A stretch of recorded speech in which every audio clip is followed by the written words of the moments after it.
Welcome, everyone. I'm Nick. Welcome to the omniverse of Nick and the finale to What If Skyquake Joined the Autobots. Now, before we get into the finale of this story, be sure, as always, to smash the like button, subscribe to the omniverse, and further acknowledge and support the future of the omniverse by checking out the Discord, Patreon, and Google Doc on the homepage, as well as commenting or requesting future expectations and what ifs for the future of this channel. With all that said, let's get into the finale of this story. And I promise you guys, you will not be disappointed. Now, we ended off last time with the fact that Dreadwing staged something with Wheeljack, and Wheeljack is the one who is supposed to possibly end this whole thing with Arachnid and Mech once and for all. But if he's not able to, they might not be able to get to him in time. So we're going to see where that plays out today. Arachnid, Mech, her Insecticon Horde, Hardshell, all of it is there. But no Silas, apparently. And this would definitely be a confusing scene, especially if you're familiar with Silas's character. But that's not the main issue. The issue is that Arachnid and the Insecticons and Mech look all around. They look in the base, all around it, and they can't see a thing. It's like the base was abandoned, and then it hits her right then. It's a trap, and one of the mech soldiers spots one of the bombs around the entire base. So yes, the base is basically, collateral damage at this point, but Agent Fowler found a way to get it authorized to basically blow it up. So, yeah, it's a way to end this once and for all with the enemy. So, the minute that the mech soldier sees the bomb, they all go off. And a huge, huge fiery explosion, which basically takes out the entire Insecticon horde and all the mech soldiers around it, leaving Arachnid as the sole person left. And what does she see at the very top of it all? Wheeljack's ship hovering high and ready to open fire on the survivors. Arachnid demands that any mech soldier, Insecticon, and Hardshell get him out of the sky and bring her Wheeljack's carcass so she can tear his spark out for staging this. The bots must have left him to do this. But immediately, we know how Hardshell was killed in canon. So if any Insecticons or mech soldiers were left, they would join the collateral damage also with Hardshell and would get instantly missiled and gunned down to death. It doesn't matter. But Arachnid still has one ace up her sleeve. The Immobilizer, which she still possesses. If she can immobilize that ship, Wheeljack will have no ship, and he'll be all by himself. So she gets the immobilizer ready, but Wheeljack's not going to let her do it. So he flies continuously out of the way, and Arachnid has to start playing it really, really creatively and put her true, rogue con moving about and sneakiness to a whole new level against Wheeljack. And even though Wheeljack's doing a good job right now, he knows that he won't be able to outrun that immobilizer for long. He's going to have to shoot and fire at her. So he gets ready to, but then all of a sudden, he hears something on the top of his ship. But Arachnid's all the way down there. She didn't transform into copter mode, and the explosions would have had to damage her to prevent her from flying for now. So who's on the top of his ship? And then he sees it. Optimus Prime? No, that can't be. It's not Optimus. And he tells right away from looking at a camera angle on the top of his ship. No, that's not Optimus. It's a decayed, gray, sort of evil Optimus. And this, of course, we know to be Nemesis Prime. Silas isn't here because with Arachnid's help, he was able to further complete Nemesis Prime. So yeah, he's on top of the ship, banging and trying to open it and take it down from the outside on top of the ship. He found an opening at the top of the base when Wheeljack's ship was there because he figured that this was a trap, and he basically had the Insecticons and Arachnid and all. He basically used them, if you will. So he is about to open fire in the ship when Wheeljack jumps out, grabs his blades, and on top of the ship, which is floating in midair in autopilot, he is fighting Nemesis Prime with his blades. But this allows Arachnid the perfect opportunity to try and use the immobilizer. But Wheeljack knocks Nemesis Prime into the immobilization blast. So we don't know, since this is just an empty host, if it would truly immobilize him. But for now, it seems, because Silas is confused by this too after knowing what the immobilizer does, he kind of figures that it might, because Arachnid never told him and he never guessed, that this definitely froze his creation. And for now, it seems to have done that because it's still Cybertronian made. So, and it's kind of sentient, so we can only assume that for now it seems like Nemesis Prime's frozen. So then Arachnid tries again, but this time Wheeljack throws a grenade and then fires, and this destroys the immobilizer and gets Arachnid down on the ground. So now she really is the only one left.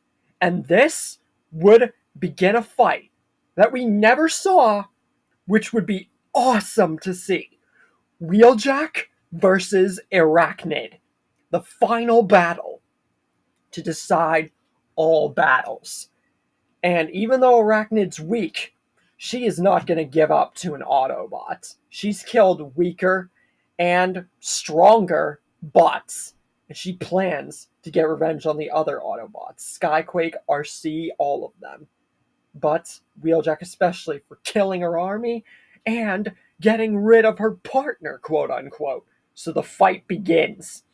Wheeljack instantly opens fire, blade in hand, and rushes to attack. Arachnid tries to use her webs because she's getting weaker and weaker by the minute. So webs are almost her only option at this point, besides guarding with her arms. But at this point, they're almost like completely offline. So she tries her webs, but this would be ultimately sick to see.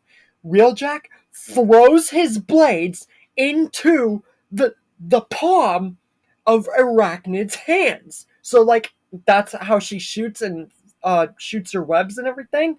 He throws the swords into the center of her palms. So just think about that, how that would affect a human. Just think about how that would affect Arachnid. It would ultimately almost go through Arachnid. We saw how Predaking ultimately, just had them in his arm and they almost had no effect. But against a weakened Arachnid, this is practically, this hurts. This hurts a lot, which gives Wheeljack the final opportunity. He gets a huge grenade, the biggest one he has, and he throws it since Arachnid has no means to defend herself this time. And he opens fire a bunch, not just once, but multiple rounds. And yes, this kills Arachnid. She's toast. If the swords through the arms didn't put her fully offline, and the entirety of what has just went down, this puts her down for good. Meanwhile, Silas is trying to get his creation back online, but he can't seem to. He's slowly starting to unrust it, or whatever this immobilizer does, but he knows now that he's alone. So, he thinks about biding his time, because he's all alone. There's nothing he can do. With no mech, no Arachnid, and no other means of fighting, he thinks about just staging a sneak attack, but he doesn't get the chance. Because Wheeljack steps towards Nemesis Prime, who's still on the ship.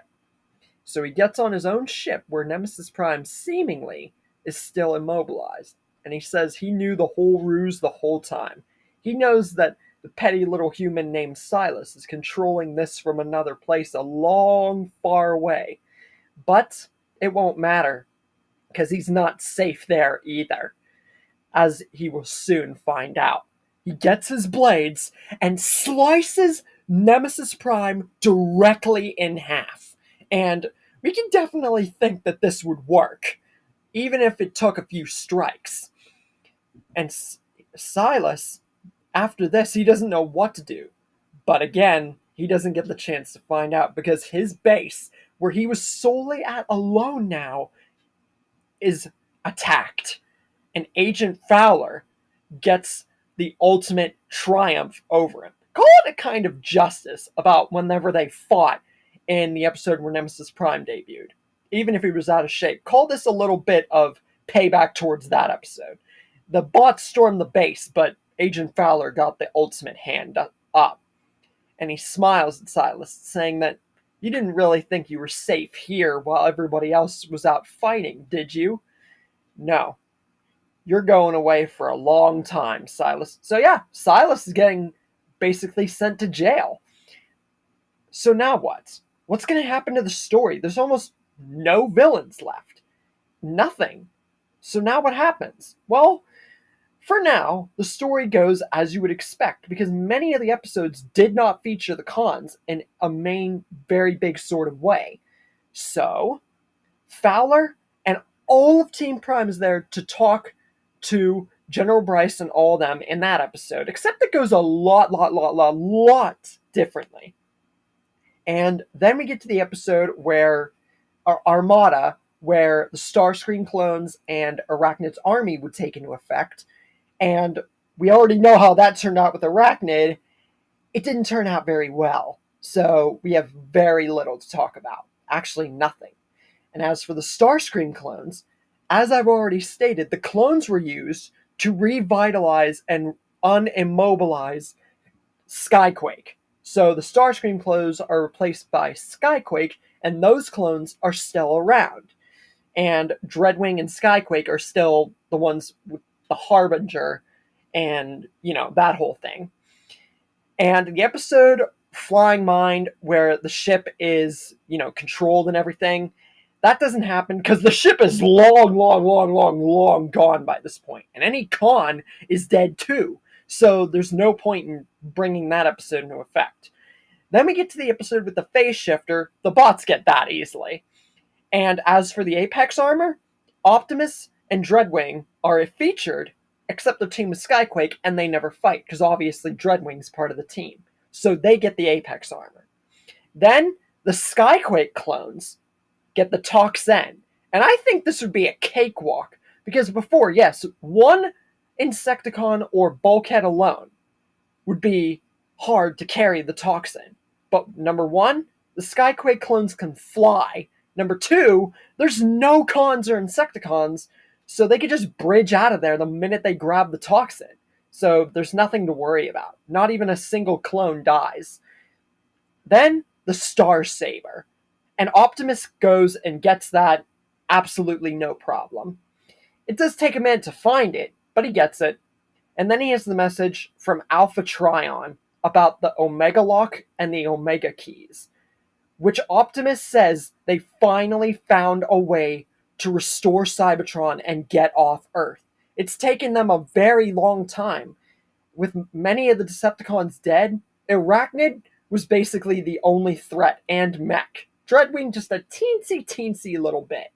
But now, they actually have a way to finish their part in the story here on Earth, and finally get the Omega Keys and go home and restore Cybertron. So all of them now have to work together more than ever before to find the Omega Keys so they can restore their home once and for all. So the hunt's on. The hunt's on now for the Omega Keys, and they get the 4 Omega Keys ultimately no problem. But there is a problem. Where's the other key? Where is it? It's nowhere to be found. And Bulkhead and Bumblebee are the main two that question this. Like, shouldn't the 5th key be here? How could it not be here? What are they going to do now? They can't restore Cybertron or find the Omega Lock. It's useless without the last key. Skyquake and Dreadwing say that they could try and patrol underground tunnels and maybe Cybertron's area where Vector Sigma was or something, but Optimus says that that's not possible, because if it was there, they would have known about it already, and he hasn't got a message, and there's no way to identify. But then a voice stops them and says that he'll help them out. Optimus is shocked, and then he sees who's talking, and they all cannot believe it. Another Autobot by the name of Smokescreen has arrived on Earth, and then, after some deep digging, they find out that Smokescreen was the last key, and their key to restoring Cybertron. Now I know.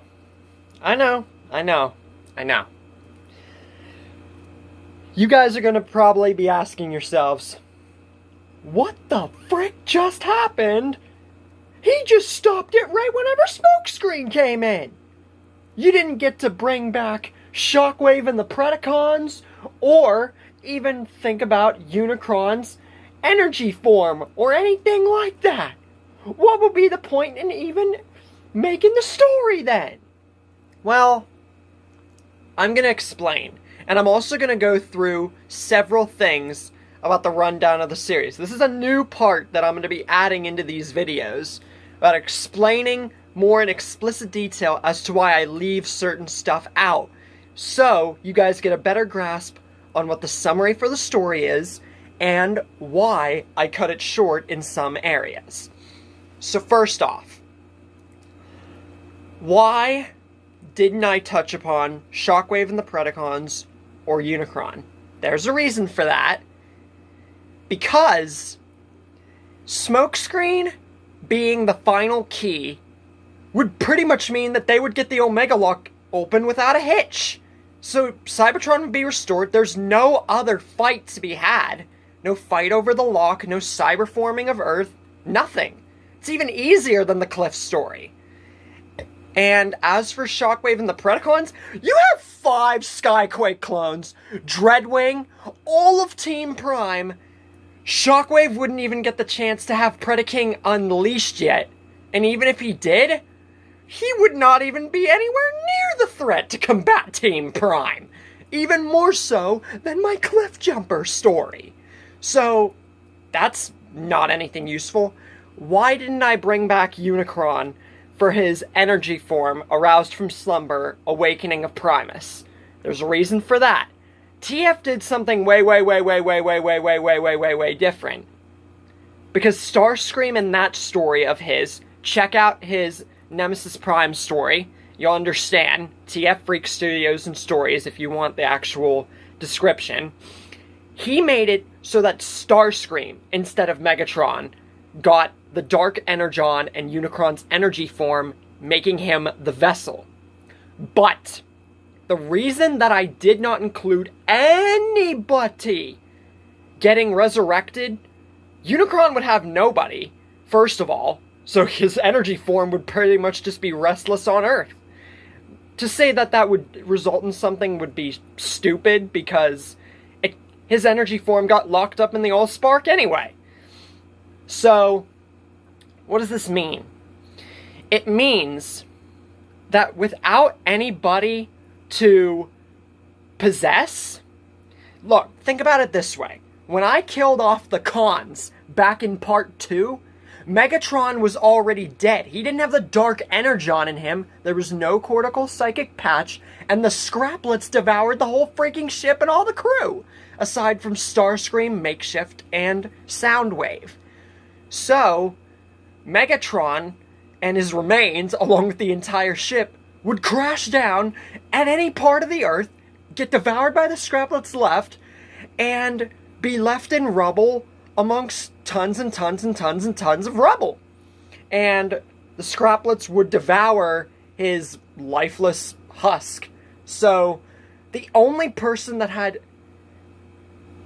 possession and put in knowledge of the Dark Energon dead would leave Unicron no one to possess. Now, granted, I did pull a little bit of a weird sketch with making Skyquake turn Terracon-ish in the part of Unicron's episode whenever he actually emerged, but that was because I wanted to add something to Skyquake and Optimus's character progression as a team. So, that wasn't because Skyquake had it in him of the Dark Energon, because in this timeline he didn't die and get resurrected, or even get Dark Energon put into his chest. But, like I said, it was building for Optimus and Skyquake's team-up. So I wanted to do something and not just leave him with the bots and leave Optimus to do the work by himself. I wanted to add an actual feel for Skyquake and Optimus as a pair before I put Dreadwing in. Now, another thing. Why didn't I do more and kill off the cons so quickly? Well, Skyquake, he was asleep for a long time.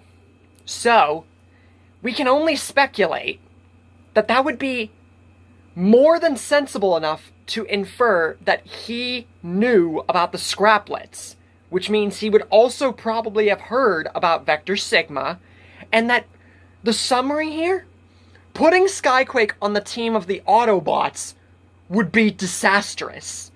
And that's what annoys me so much about Skyquake's death. Because you never got the chance to properly analyze Skyquake as a character. Well, we got plenty of Dreadwing, and we could have gotten plenty more. But we didn't get them as a pairing. We didn't get them to see both their individual characters fully completed and analyzed with, and we only got an episode-like freaking feature with Skyquake, making him the cliff jumper of the rest of the series with Cliff Jumper. And Tailgate, if you really want to include him. So that's the deal there. Now, as for, like I said, the ending, what actually happens at the ending? Well, it's simple. With the Omega Lock complete and Smokescreen being the cliffhanger and ultimate triumph for Team Prime finally able to leave Earth. Because remember, they've been on Earth without a way to get home after they beat them in the war with the Scraplets and Skyquake and everything for a long time. So this Omega Lock reveal and revelation actually is such a monumental moment here.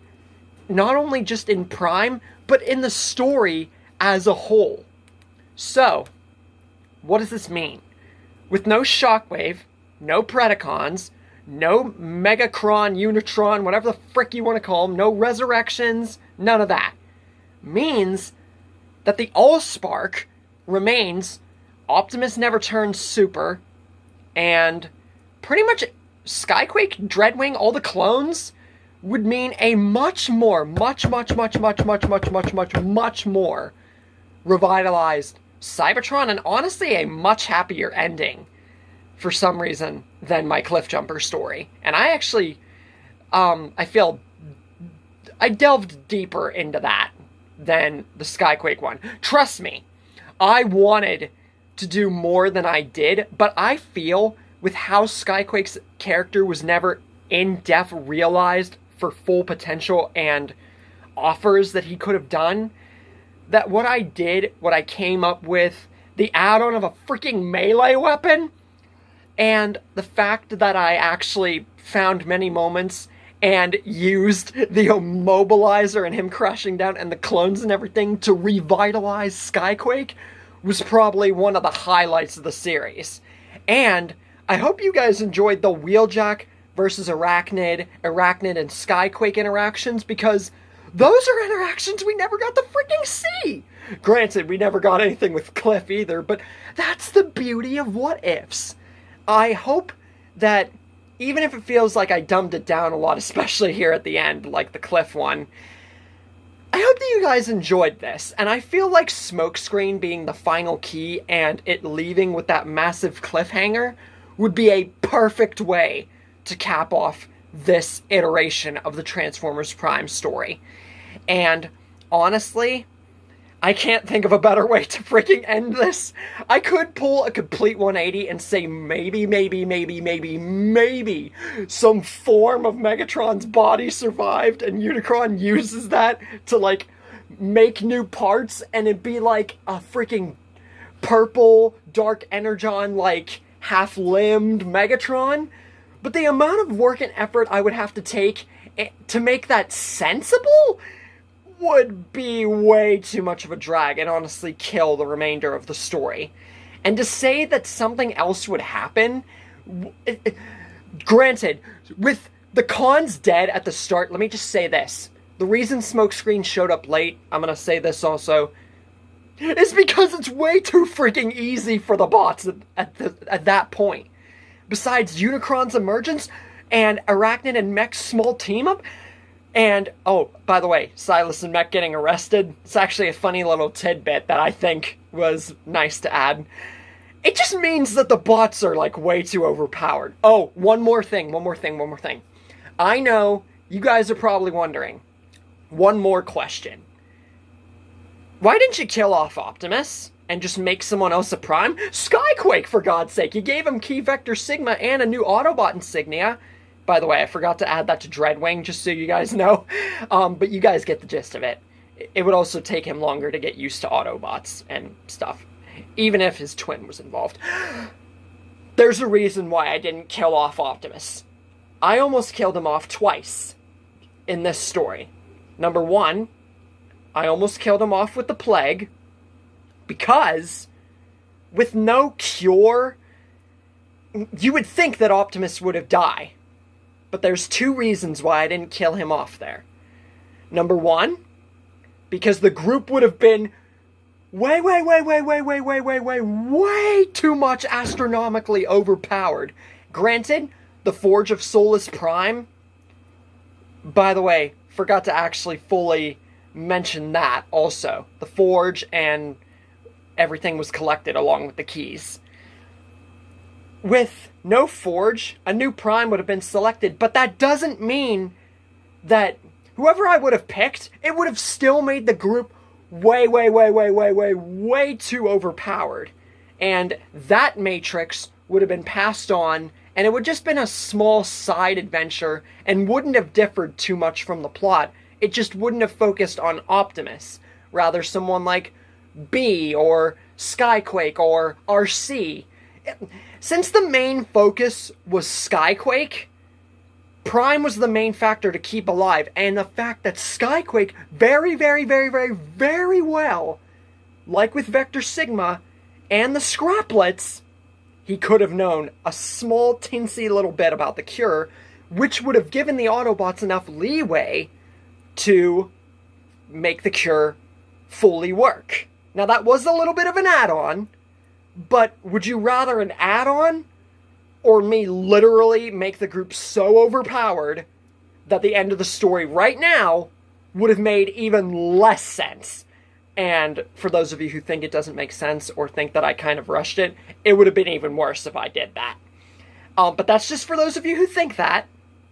And the second reason is because Optimus, like, and the whole point of the story was Optimus turning Skyquake good.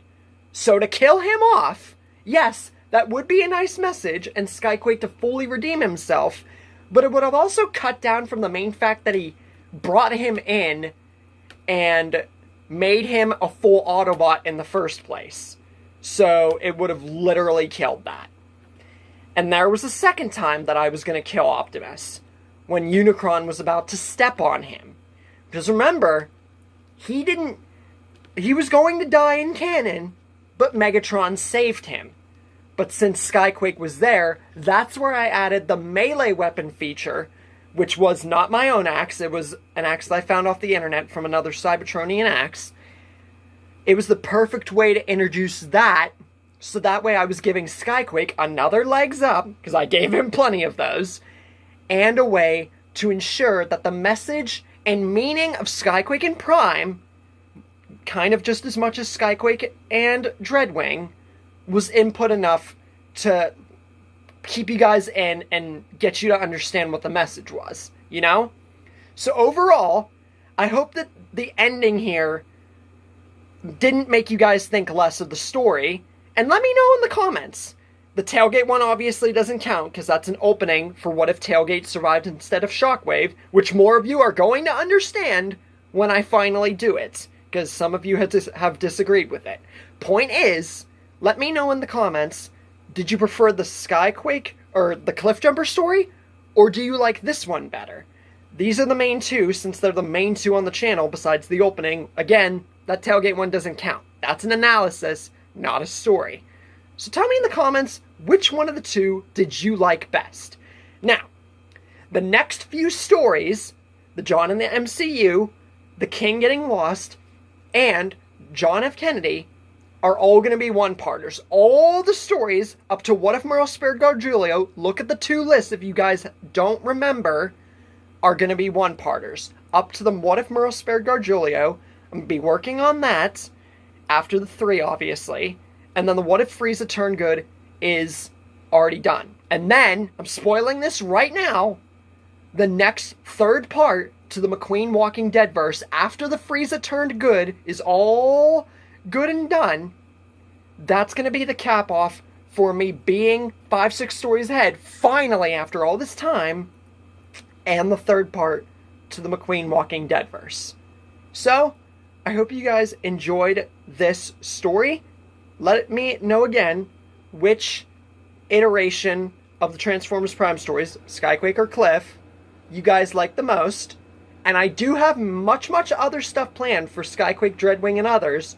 So if you guys have any suggestions for Prime or the live action or anything Transformers, let me know in the comments. Let me know your thoughts and your expectations and requests for stuff that I'm planning here and beginning to work on here.